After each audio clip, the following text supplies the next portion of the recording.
우리는 이 주일날 이 마태복음을 살펴보고 있는데 지난주에는 우리 족보를 살펴보았었죠. 그래서 지난주에 예수님의 오심의 의미 그리고 족보의 의미를 살폈는데 첫 번째는 누가복음과 좀 다르게 이 마태복음은 유대인들에게 편지를 썼고 특별히 유대인들에게 있어서 아브라함과 다윗은 아주 특별한 인물이지요. 그래서 아브라함에게 하나님이 언약하셨던 것이 하나님 나라를 이루겠다라는 것이었고 다윗에게 약속하신 하나님의 언약의 내용은 너로 말미암아 앞으로 영원한 왕위가 계속되어질 것이다 라는 언약의 내용이었습니다. 그래서 예수님이 이 땅에 오심으로 하나님 나라가 성취되어졌지요. 그래서 예수님이 오심으로 하나님 나라가 이 땅에 임하게 되고요.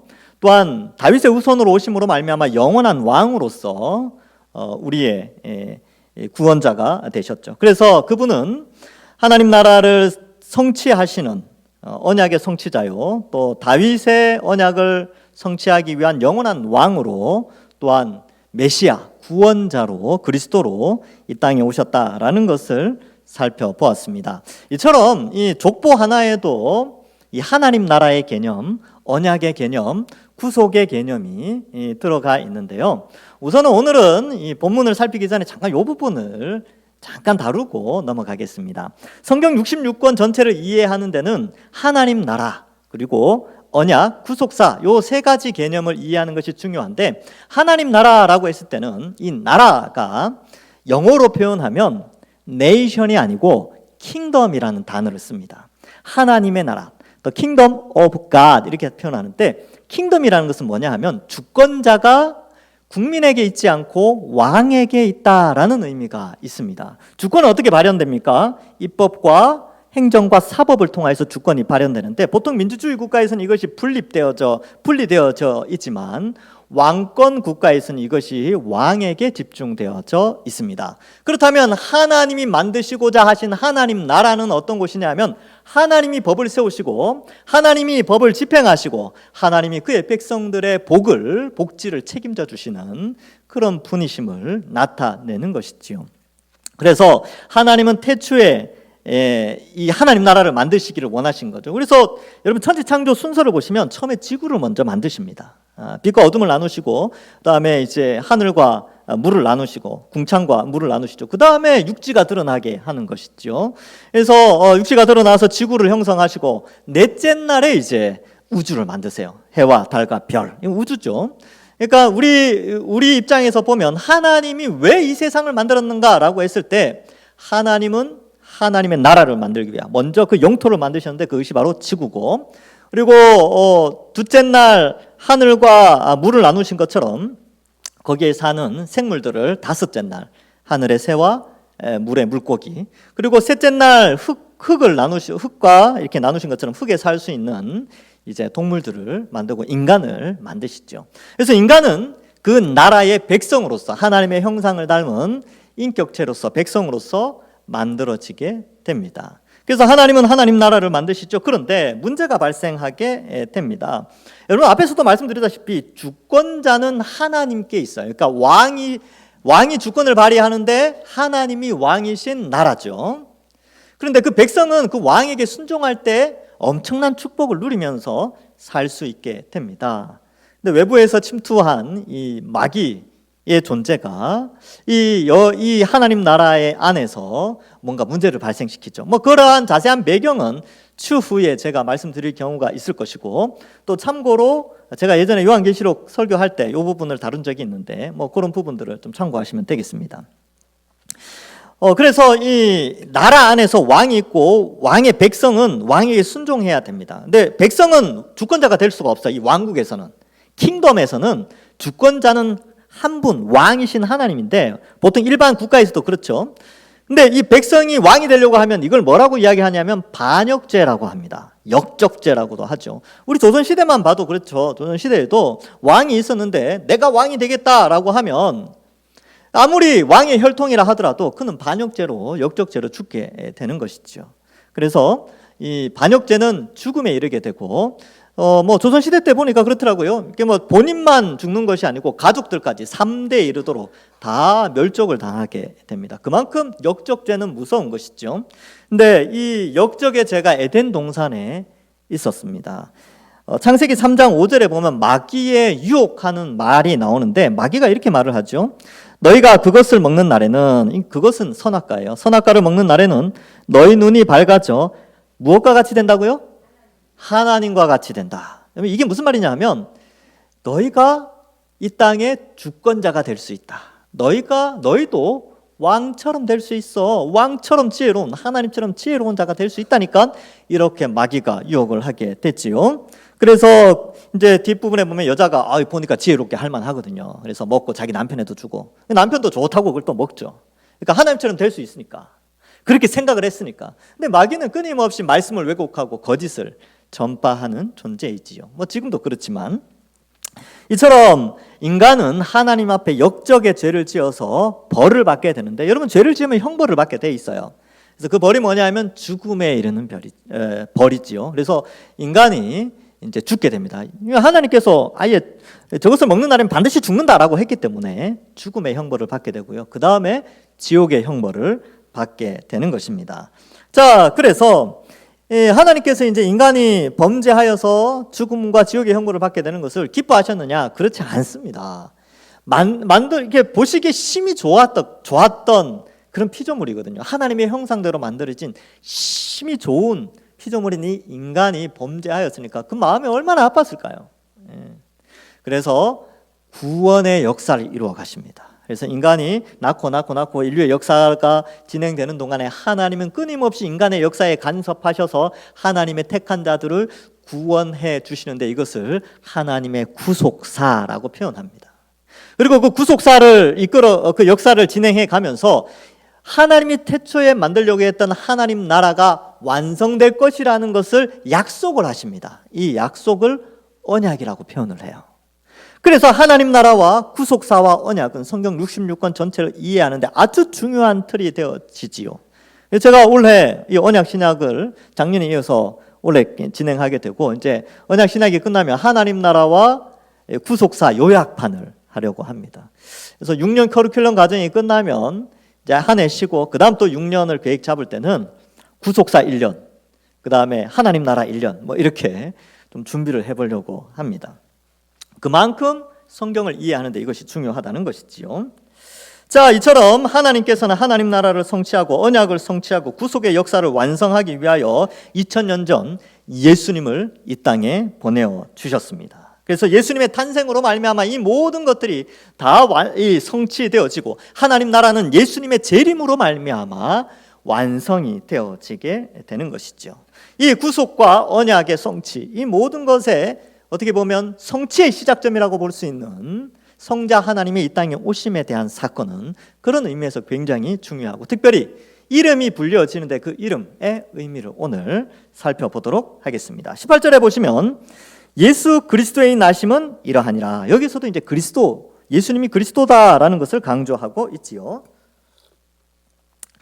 그의 어머니 마리아가 요셉과 약혼하고 동거하기 전에 성령으로 잉태된 것이 나타났더니, 근데 여기 나타났다라는 것이 신비한 것이 나타났다는 것인데, 왜냐하면 마리아는 결혼하지 않았고, 결혼은 했지만 동정녀였거든요. 남자를 알지 못하는 여인이었습니다. 그런데 신비하게도 잉태의 징조가 나타난 거예요. 나타나다라는 것이 그런 의미인데, 이 마리아만 혼자 알고 있었죠. 그런데 여러분, 임신은 숨길 수가 없어요. 그렇죠? 그래서 한 3개월쯤 지나면 입덧이 심해지죠. 그리고 한 5개월쯤 지나면 배도 이제 표가 납니다. 배가 이제 나오지요. 그러면서 잉태된 것이 나타나게 되는데, 이 사실을 요셉이 알게 됩니다. 그의 남편 요셉은 의로운 사람이라 그를 드러내지 아니하고 가만히 끊고자 하게 되지요. 자, 여기서 우리가 좀 알 필요가 있는 것이 유대인들의 결혼 풍습입니다. 우리하고 좀 달라요. 유대인들의 결혼은 3단계로 나누어져 있습니다. 아유, 복잡해요. 결혼 한번 하기 힘듭니다. 1단계는 뭐냐면 양가에서 결혼을 합의를 해요. 이게 1차입니다. 이걸 약혼이라고 하고요. 두 번째로는 공공기관에 우리는 부부입니다라고 정식 신청을 하고 신고를 하게 되는데 이것을 정혼이라고 표현을 합니다. 우리 옛날 번역에는 정혼이라고 되어 있는데 이제 정혼이라는 개념을 우리나라에서는 잘 안 쓰니까 그냥 약혼으로 표현을 했는데요. 실제로는 정혼 단계가 있습니다. 우리로 치면 이제 혼인 신고하는 것이죠. 혼인을 신고해요. 공적인 부부가 되는 것입니다. 그런데 유대 사회에서는 혼인 신고를 해도 같이 살지 않아요. 동침하지 않습니다. 결혼 때까지 이 기간이 있어요. 정혼과 결혼 사이에 기간이 있는데 이 기간에는 뭘 하냐면 남편 될 사람은 아내를 데려올 준비를 합니다. 이렇게 신혼집을 준비하지요. 그리고 지참금을 준비하게 됩니다. 결혼 지참금. 그래서 아내를 데려올 때 아내의 집에 돈을 지불하게 되는 것이죠. 이게 뭐 매매 이런 개념이 아니고 결혼 풍습이에요. 야곱도 어땠습니까? 아내들을 데려올 때 어땠어요? 일했잖아요. 7년간 일하고 막 그랬잖아요. 14년을 또 일하고 또 막 총 횟수로는 20년이지만 하여튼 뭐 그렇게 지참금 준비를 위해서 그런 풍습이 있습니다. 지금도 지참금 제도가 있는 나라들이 종종 있지요. 그래서 신랑은 그렇게 정혼 기간 중에 지참금을 준비하고 신부는요 이미 결혼을 했고 법적으로 남편이 있기 때문에 더 이상 다른 남자를 만날 수가 없고 결혼하여 함께 살 준비를 하게 되는데 이제 요리도 배우고 또 이렇게 가정을 이끌어갈 신부 수업을 하게 되는 것이지요. 그래서 요 기간이 정혼 기간입니다. 그런데 지금 마리아의 임신이 나타난 것이 이제 정혼 기간에 나타나게 된 것이죠. 그래서 성령으로 잉태되었는데 우리는 성경을 통해서 마리아가 성령의 능력으로 예수님이 그 태에 오셨구나라는 걸 알게 되는데 요셉은 어땠을까요? 요셉은 몰랐죠. 예. 근데 이 정혼 기간에 혹은 약혼 이후, 약혼 정혼 기간에 이런 부정함이 드러났을 때 유대 사회 속에서는 그 여인이나 또 통간한 사람은 죽게 됩니다. 신명기 22장 23절과 24절에 보면 처녀인 여자가 남자와 약혼한 후에 어떤 남자가 그를 성읍 중에서 만나 동침하면 너희는 그들을 둘 다 성읍 문에 끌어내고 그들을 돌로 쳐 죽일 것이니 그 처녀는 성 안에 있으면서도 소리 지르지 아니하였으며 그 남자는 그 이웃의 아내를 욕보였음이라. 너는 이같이 하여 너희 가운데에서 악을 제할지니라. 이렇게 율법에 기록되어져 있습니다. 그러면 율법에 비추어 봤을 때에 지금 마리아가 정혼한 후에 아직 결혼식도 하지 않았는데 임신한 것이 나타났기 때문에 요셉의 입장에서는 당연히 이 율법을 들고 나와서 마리아를 죽일 수 있습니다. 죽일 수 있고요. 또 그 가정, 마리아의 가정의 입장에서는 굉장한 수치가 되어지고 마을에서 굉장히 어려움을 당하겠지요. 그래서 그렇게 하면 깔끔한데 요셉은 의로운 사람이었어요. 마리아의 생명도 존중해줬고 마리아의 가정에 그것도 좀 존중을 해줬기 때문에 가만히 끊고자 했습니다. 그래서 이혼 증서를 써주고 뭐 이런 여러 가지 절차를 준비하고 있을 때에 꿈에서 하나님이 나타나시게 되는 것이죠. 일단 여기에서 이제 잠깐 본문에 들어가기 전에 참고로 여러분들에게 알면 좋은 상식을 좀 하나 알려드릴게요. 여러분 이 유대인의 결혼 제도는 성경에 예수님과 우리의 관계 속의 관계를 비유적으로 많이 설명합니다. 그래서 우리와 예수님과의 관계가 신랑과 신부로 묘사되어지고요. 우리가 예수님을 믿을 때에 우리는 정혼 관계에 들어갑니다. 즉 하나님의 생명책에 이름이 적혀지는 것이죠. 진짜 예수님 믿었으니까. 그런데 아직 예수님과 함께 얼굴을 마주보면서 살지는 않죠. 그래서 우리는 예수님 믿는 순간 예수님과 정혼 관계에 들어가는 것이고 예수님과의 결혼식은 언제 하느냐 하면 예수님의 재림 때, 이것을 요한계시록에는 어린 양의 혼인잔치라는 표현을 쓰고 있습니다. 그때 예수님의 얼굴을 보게 되는 것이지요.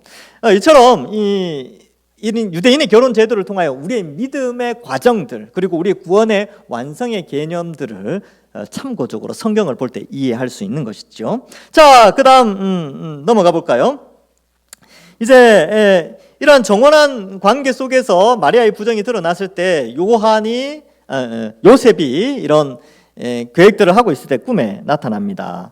그래서 20절에 보면 이 일을 생각할 때 주의 사자가 현몽하여 이르되 다윗의 자손 요셉아 내 아내 마리아 데려오기를 무서워하지 말라. 이 말은 아내를 데려오는 게 어때? 이렇게 하는 게 아니라 너 데려와야 돼. 근데 무서워하지 마. 이런 뜻입니다. 근데 아내를 만약에 데려왔을 때 왜 무서울까요? 아내를 데려오는 것이 왜 무서운 일일까요? 왜 그러냐 하면 몇 가지 이유가 있습니다. 첫 번째는 정혼과 결혼 사이에 동침하면 안 돼요. 이게 유대인의 전통입니다. 그렇게 동침을 하게 되면 양가 집안의 수치가 돼요. 그래서 마을에서 상당히 공격을 받게 됩니다. 그러면 마리아를 데리고 왔다는 것은 마리아가 태에 임신한 아이가 요셉의 아이라는 것을 인정하는 것이기 때문에 마을에서는 결혼 제도, 전통적으로 내려오는 결혼 제도를 무시하였기 때문에, 또 율법에 기록된 결혼 제도를 무시하였기 때문에 사회적으로 굉장히 어려움을 당할 수 있게 되고요. 요셉은 아무 죄가 없는데 요셉뿐만 아니라 요셉의 가족들도 어려움을 당하게 됩니다. 그렇기 때문에 무서운 거예요. 여러분, 지금 사회에서도 명예라는 게 참 중요하지 않습니까? 주변 이웃들에게 욕 안 얻어먹으려고 얼마나 우리가 노력합니까? 쓰레기 버릴 때도 꼭 이렇게 잘 해서 버리고, 또 길 갈 때도 또 이렇게 조심조심 가고, 도덕적인 것들 지켜 나가는 이유가 뭡니까? 욕 안 먹으려고. 그런데 이 요셉이 마리아를 데려오는 순간 요셉과 그 요셉의 가족들은 상당히 어려움을 당하게 되는 것이죠. 그런데 그러한 무서움이 있는데 천사가 무서워하지 말라. 왜냐하면 그녀에게 잉태된 자는 성령으로 되었다. 이 표현은 뭐냐면 인간의 생물학적인 방법으로 잉태된 것이 아니라는 것을 명확하게 설명해 주고 있어요. 그렇다면 우리가 또 질문할 수 있죠. 왜 예수님은 굳이 이렇게 태아로 오셔야 되는가? 그냥 구름 타고 오신다든지 갑자기 나타난다, 천사들이 갑자기 나타나듯이 그렇게 갑자기 쭉 나타나면 얼마나 좋을까라고 생각하는데요. 여러분, 지난주에 설교에서 구원자의 세 가지 조건을 말씀을 드렸죠. 첫 번째 구원자의 조건은 뭐여야 됩니까? 하나님이어야 돼요. 하나님이어야지, 신적 능력이 있어야 시간과 공간을 초월하여 사람들을 구원할 능력이 있습니다. 신적 존재여야지만 사람을 이제 오고 오는 모든 세대의 인류를 구원할 수 있죠. 그게 첫 번째 조건, 하나님이어야 돼요. 두 번째로는 인간이 받을 형벌이 뭡니까? 죽음과 지옥의 고통이죠. 그럼 죽음과 지옥의 고통을 당하려면 하나님이셔야 되지만 또한 완벽한 인간이어야 됩니다. 그러니까 완벽한 인간이어야 되기 때문에 완벽하게 오시기 위하여서 태에 오시는 거예요. 태. 완벽한 인간으로 오시기 때문에. 그래서 여러분, 천지를 창조하시고 이 어마어마한 크기의 우주를 창조하신 분인데 놀랍게도 그 창조주 하나님이 아주 작은 세포 하나와 같은 그 태아로 이 땅에 오신 거예요. 왜요? 완벽한 인간으로 와야 우리의 죄의 형벌을 대신하여 죽을 자격이 주어지기 때문에 그렇고, 고통을 당할 수 있는 자격이 주어지기 때문에 그렇습니다. 그리고 오셔서 인간이어야 되지만 뿐만 아니라 인간으로서 죄는 없어야 됐죠. 죄를 지으면 그 죄 때문에 본인이 형벌을 받기 때문에 죄는 없어야 됩니다. 완벽하게 하나님 앞에 순종해야지 의인이 되어지는데, 예수님은 하나님 앞에 완벽하게 성육신, 또 오셔서 하나님 사랑, 이웃 사랑을 실천하시죠. 또한 십자가에 죽기까지 순종하셔서 의인으로서 사셨습니다. 요 세 가지 조건, 하나님이어야 되고 인간이어야 되고 의인이어야 된다. 그러니까 완벽한 인간이어야 되니까 이렇게 참 예수님 입장에서 얼마나 불편하셨을까요? 40주를 그 태에 있었던 것이죠. 자, 그렇게 해서 오시게 된 것입니다. 자, 이렇게 이제 주의 사자가 이제 데리고 와라, 이렇게 말하죠. 그 다음에 이름까지 알려줘요. 21절에 보면 이렇게 되어 있습니다. 우리 21절 같이 한번 읽어볼까요? 시작. 아들을 낳으리니 이름을 예수라 하라. 이는 그가 자기 백성을 그들의 죄에서 구원할 자이심이라 하니라. 여기 예수라는 단어인데 이건 헬라 발음입니다. 이걸 히브리어로 바꾸면 요호수아, 예수아 이렇게 표현되는 거예요. 근데 이 예수라는 이름은 흔했습니다. 그 히브리 사람들에게, 이스라엘 사람들에게 여호수아라는 이름이 굉장히 흔했어요. 물론 이제 모세의 후계자인 여호수아가 있죠. 또 나중에 포로 후기에 대제사장으로 세워졌던 여호수아도 있고, 성경에 보면 한 두세 군데 더 다른 사람의 여호수아라는 이름이 등장하게 됩니다. 근데 예수님의 이름을 지어주면서 그 이름의 의미를 설명해 주죠. 그 의미가 뭡니까? 자기 백성을 그들의 죄에서 구원할 자이심이라. 원래 예수라는 단어가 여호와는 구원하신다 이런 뜻이거든요. 근데 그 의미를 천사가 아주 잘 설명해 주죠. 죄에서 구원한다. 당시 유대인들의 구원 개념은 그거였어요. 그리스도가 오시면 로마 식민지에서 해방할 것이다. 그래서 그들의 구원 개념은 정치적인 구원이었어요. 근데 오늘날 사람들은 또 잘못 오해하는 것이 정치적인 구원은 아니고 경제적인 구원을 추구하는 사람들이 있어요. 예수 믿으면 성공한다 뭐 이런 거 있잖아요. 축복받는다 뭐 이렇게 돈 많이 번다 이런 개념으로 예수님의 구원을 생각하는 사람들이 있고, 또 어떤 사람은 예수님 믿으면 건강해지고 장수의 복이 있다 뭐 이렇게 구원을 그렇게 생각하시는 분들이 있는데, 아니요, 성경에서 말하는 구원은 죄에서 구원이에요. 그러면 물질과 건강은요 그냥 하나님의 주권에 의해서 우리에게 사람마다 각자 형편에 따라 하나님의 택하심과 배치시킴에 따라서 달라지는 거예요. 그럴 수도 있고 잘 살 수도 있고 못 살 수도 있고요. 건강할 수도 있고 못 살 수도 있어요. 기독교 2000년 역사 속에서 다 오래 살았고 다 부자로 살았습니까? 아니요. 어떤 사람은 가난하기도 하고 어떤 사람은 일찍 돌아가시기도 하고 그랬어요. 제 후배 중에서도 젊은 날에 30대 하나님 불러가신 후배 목회자도 있었어요. 그런 것들을 볼 때에 구원이라는 개념을 자꾸 돈이나 건강으로 연결시키면 안 되고, 성경에서는 명확하게 죄에서 구원하시는 예수님, 건강과 돈의 문제는 하나님의 주권에 맡기고 우리는 그저 그 부분은 기도하는 거예요. 구원받은 자가 기도하는 것이지 우리의 구원을 그것으로 오해해서는 안 된다. 이걸 좀 잘 이해하시면 되겠고요. 자, 그래서 죄의 형벌에서 구원한다, 죄에서 구원하신다는 것은 이게 상당히 추상적인 말이에요. 너 예수님 왜 믿냐? 그러면 죄에서 구원받기 위해서. 그래? 근데 죄에서 구원받는 게 뭐냐? 이렇게 물었을 때 뭐라고 대답하시겠습니까? 그럼 이제 대답할 게 있어야 돼요. 그래서 정리를 하셔야 돼요, 머릿속에. 죄에서 구원받는다는 것은 두 가지다. 두 가지. 첫 번째는 죄의 형벌에서 구원받는 겁니다. 죄의 형벌이 뭐라고 말씀드렸습니까? 육체의 죽음과 지옥의 고통이 있지요. 이게 죄의 형벌인데, 그러면 구원받는다는 게 뭐냐면 육체가 죽지 않는 거고 지옥의 고통을 당하지 않는 것이 구원받는 것이죠. 그러면 우리가 그건 알아요. 예수님 믿으면 지옥 가지 않지, 이제 천국에서 행복하게 살지, 이걸 우리는 알고 있어요. 그런데 죽음의 형벌에서 면제됐다고? 예수님 믿고 나서 우리가 죽는데 왜 우리는 계속 죽지, 형벌에서 면제됐는데, 이렇게 생각하시는 분이 있는데, 우리가 육체가 영생합니다. 언제? 예수님이 재림하시면 부활할 몸으로, 지금은 이제 이런 몸이지만 부활의 몸으로 이제 변화되어져서 영생을 하게 되는 거죠. 그래서 구원의 완성도 여기에요. 그러니까 내가 지금 예수님 믿고 천국 가면 구원이 끝나는 것이 아니고, 천국에 있다가, 천국에서 영혼으로 있다가 예수님이 재림하실 때 그 영혼들이 다 같이 이 땅에 온다니까요. 이 땅에서 새하늘과 새 땅으로 변화된 갱신된 지구에서 같이 영생하는 몸으로 사는 것입니다. 이것이 고린도전서 15장에 아주 길게 설명되어 있어요. 또 부활절마다 제가 설교하는 것이지요. 그러니까 그 영생이 우리에게 주어진 것이죠. 그러니까 명확하니까 이미 얻었다라고 표현을 하는 것이죠. 그래서 아까도 말씀드렸다시피 혼인신고를 했잖아요. 아직 결혼식을 하지 않았어요. 그러나 그들은 이미 부부야. 영생을 이미 나중에 얻을 것이지만 이미 얻은 거나 마찬가지예요. 예수님 믿고 나서. 그런 개념으로 이미 이루어졌지만 아직은 아닌, 완성되지 않은, 성취는 되었지만 아직 완성되지 않은 영생도 그런 개념이 있습니다. 그래서 죄에서의 구원은 죄의 형벌에서 구원이에요.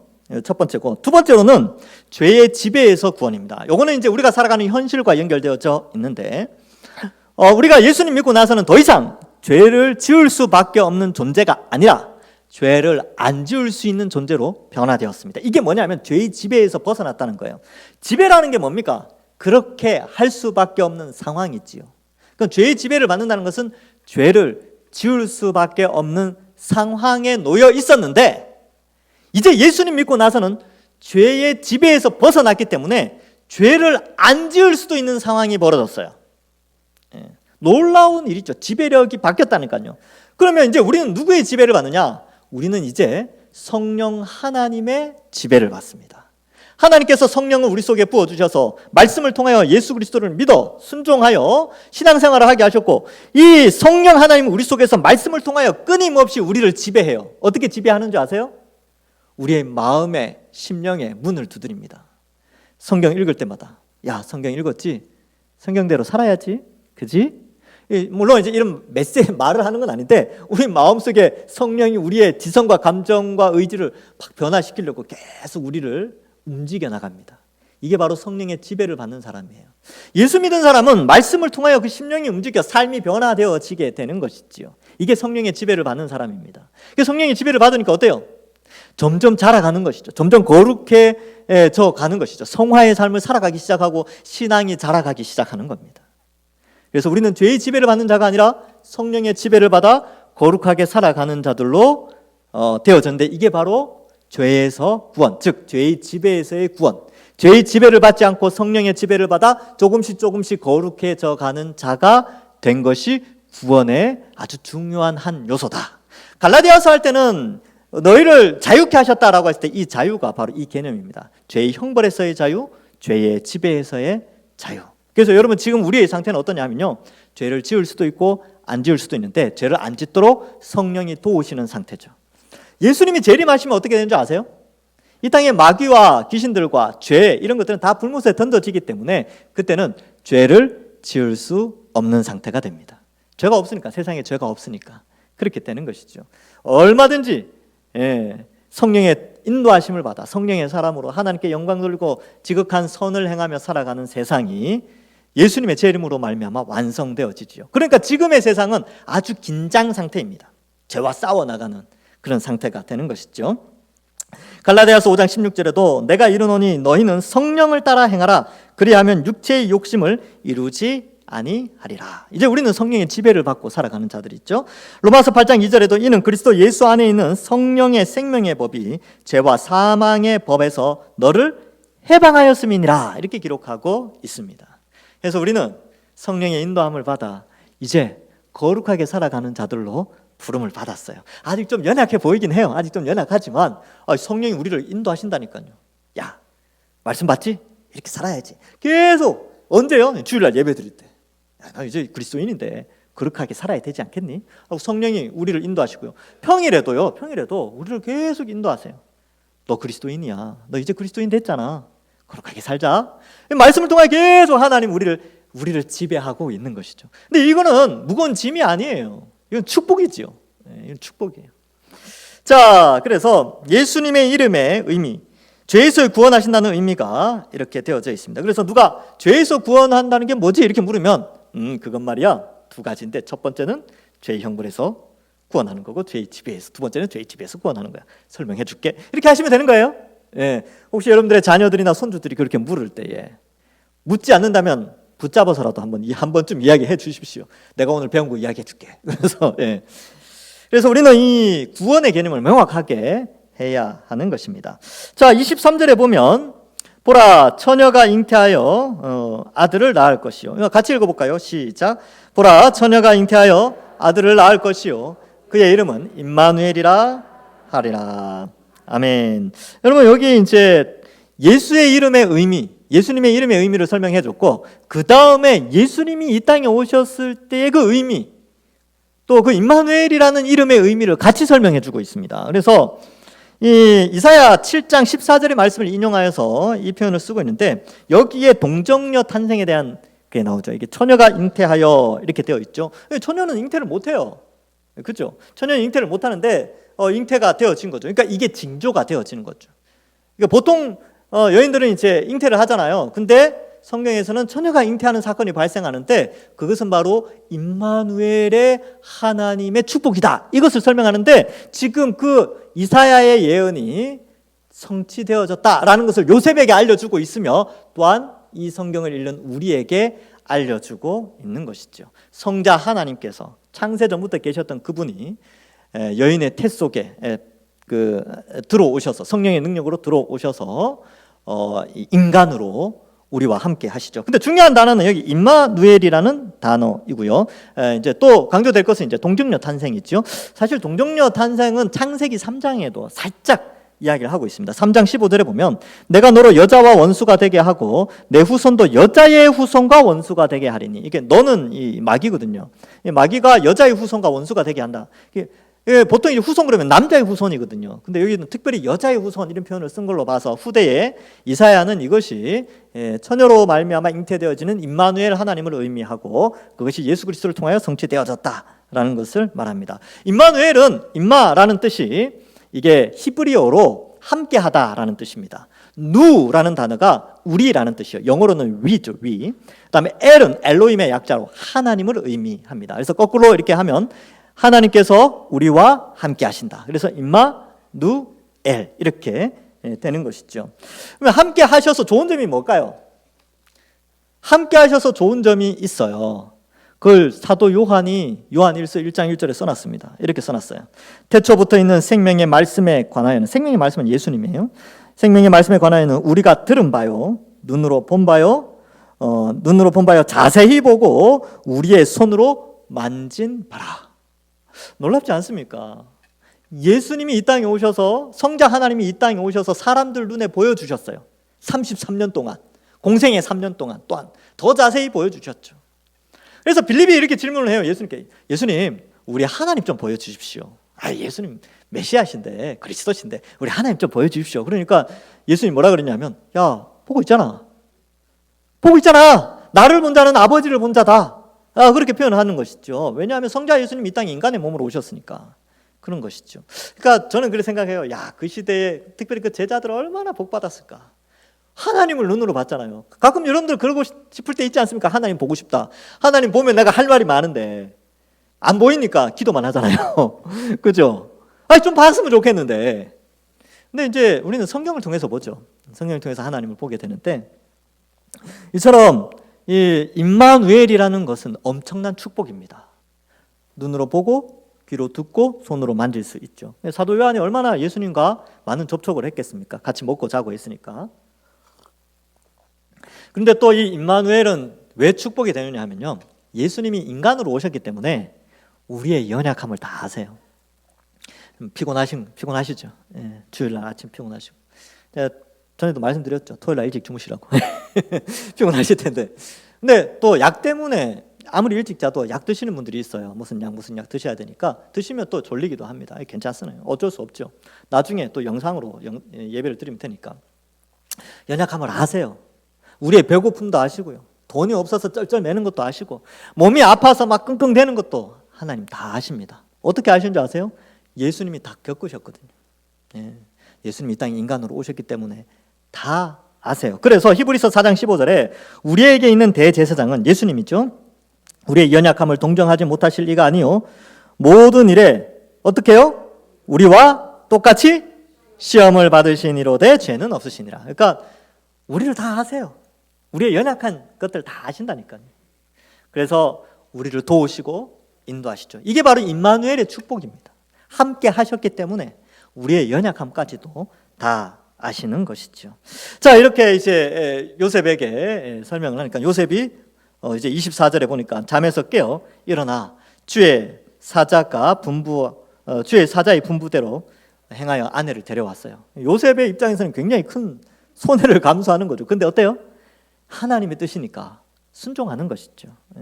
요셉은 굉장히 힘들었을 겁니다. 성경에는 안 나오죠. 성경에는 안 나오는데, 이건 율법에 비추어 봤을 때 그 당시에 역사적인 사료들을 참고해 봤을 때 상당히 힘들었을 겁니다. 그러나 말씀에 순종하여 오게 되고, 25절 아들을 낳기까지 동침하지 않죠. 이것도 힘들었을 텐데 지켜주게 됩니다. 아내를 지켜주고 그 아이를 지켜주는 요셉의 배려를 보여주고 있지요. 나음의 이름을 예수라 하니라. 말씀을 맺습니다. 여러분, 예수님은 어떤 분이십니까? 바로 우리를 죄의 형벌에서, 죄의 지배에서 구원하시기 위하여, 그리하여 우리에게 육체로 앞으로 이제 부활할 육체, 지금의 이런 육체 말고 영원히 죽지 않을 영생하는 육체로 영원히 살 수 있도록 구원하시기 위하여 이 땅에 오셨고, 우리가 지옥에 가서 고통을 당해야 되는데 그 고통을 십자가에서 대신 받으셔서 우리를 그 지옥 고통이 아니라 천국의 영생 복락, 복과 기쁨을 누리도록 하시기 위하여 이 땅에 오신 분이십니다. 그래서 그 이름이 예수죠. 그래서 그 이름이 귀한 것입니다. 여호와는 구원하신다, 자기 백성을 죄에서 구원하신다라는 것을 이름을 통하여서 알려줍니다. 그래서 그 이름은 너무나 존귀한 이름이죠. 또한 그 예수님은 사람들이 워낙 하나님을 보고 싶어 하니까 이 인류 역사 속에서 33년 동안 잠시 하나님이 어떤 분인지 눈으로 볼 수 있게, 귀로 들을 수 있고 손으로 만질 수 있게 이 땅에 그의 백성들과 함께 동고동락하셨던 바로 그 예수님이십니다. 우리는 그렇다면, 이런 예수님을 믿는다면 우리의 신앙생활은 어떻게 해야 될까요? 우리도 그 예수님, 그 구원하신 그 예수님을 믿고 우리가 가진 이 신앙생활 좀 잘해야 되지 않겠습니까? 월요일부터 토요일까지 그 주일날만 거룩하게 사는 게 아니라 월요일부터 토요일까지도 예수 믿는 사람으로서, 거룩한 그리스도인으로서, 예수님이 이 땅에 오시기까지, 그 천지를 창조하신 분이 이 땅에 오셔서 그렇게 낮아지셔서 나 같은 죄인을 구원해 주셨다면 그 은혜 감사하면서 한 주간을 보내야 되지 않겠습니까? 그래서 이번 한 주간은요, 여러분 특별히 찬양을 좀 많이 하셨으면 좋겠습니다. 찬송을 많이 불렀으면 좋겠습니다. 또한 이번 한 주간은 표정도 좀 밝았으면 좋겠습니다. 아유, 나 같은 이 부족한 자를 하나님 구원하러 예수님 오셨구나. 그리고 나의 연약함도 다 아시는 그 하나님께 기도도 좀 많이 하셨으면 좋겠습니다. 우리의 연약함 다 아신다니까요. 기도하면 다 들어주세요. 예. 그래 하여서 이번 한 주간 그리스도인답게, 또한 성령의 인도하심을 받아 신앙생활이 이렇게 귀한 것이구나, 이렇게 즐거운 것이구나, 이렇게 아름다운 미래를 소망하면서 살아가는 것이 이렇게 좋은 일이구나, 이렇게 생각하면서 혹시나 삶에 어려움들이 있다면 하나님의 은혜로 잘 극복해 나가셔서 한 주간 멋진 그리스도인으로 살아가시는 주의 백성들 되기를 주님의 이름으로 간절히 축원합니다.